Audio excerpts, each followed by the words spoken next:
Hey guys, so I wanted to talk to you about this little dilemma that has recently popped up. So, you know that we have everything going on with the eviction situation.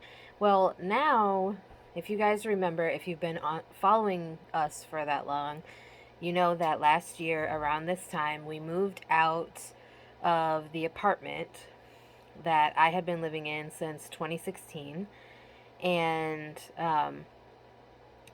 we gave them notice that we would be moving out as of May 1st, 2020, which is afterwards, you guys followed us like when we stayed in hotels and living with my mother in law and all of that stuff.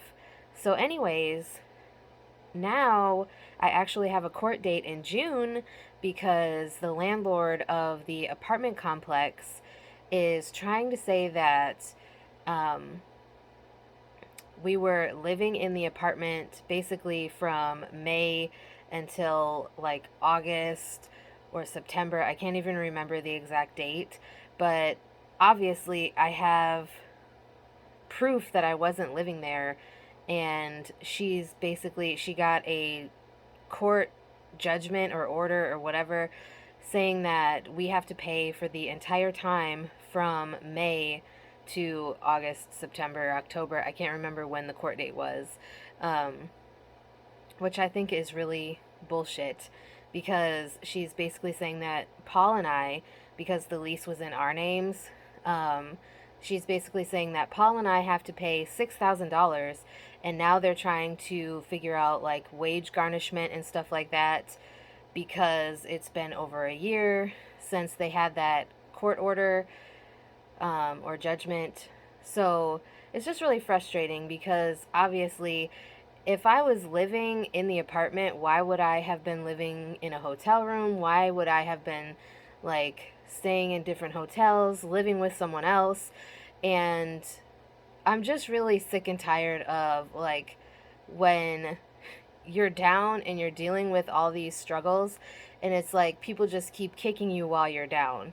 Um, I am currently not working. Well, I am doing Shipped, Grubhub, and Instacart.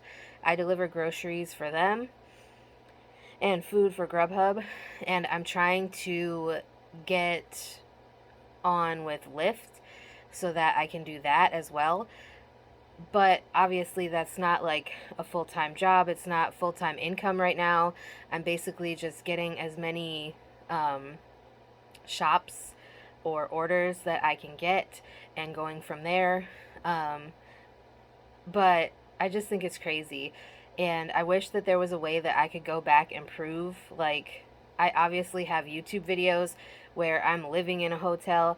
I have bank statements that said, like, um, my money was spent on a hotel room. I have reservations from booking.com. So I still have all these records of when I was staying in the hotel. And my thing is, like I said, if I was living in an apartment, why would I need to get a hotel room? And obviously, we had moved out and everything before May 1st. Like, the day before May 1st, we were out. Like, we were gone. Nobody was there anymore after that. So I don't understand how she thinks that we could have been living in the apartment building from that time onward.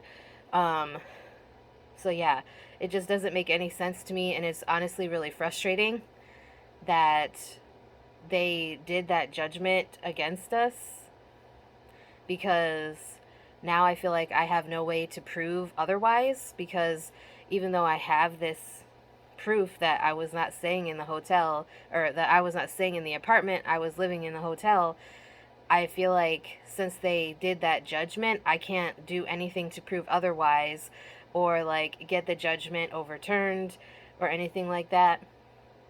So I don't know. It's really frustrating. And like I said, it feels like when you're down, people just have to keep kicking you while you're down, and it really sucks.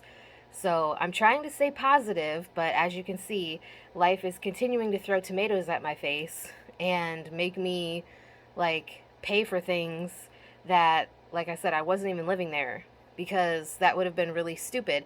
If I would have been living in the apartment, I never would have paid all that money to get a hotel room, because living out of hotels is not exactly affordable. It's not exactly cheap, and it's definitely like it can get expensive, especially depending on which hotel you're staying in. Some of them, like in my area, unless you're in an extended stay, you have time limits for where you can stay, and you can only stay so many days consecutively. So that's why we kind of just hopped around from hotel to hotel last year. But it's really frustrating that, she won that judgment, and now they're trying to garnish wages that I don't have. Um, all because she says that we were there when we really weren't. So, anyways, if you guys have ever dealt with a situation like this, let me know how you handled it. Is there a way that I can, like, try to set aside this judgment by showing them proof?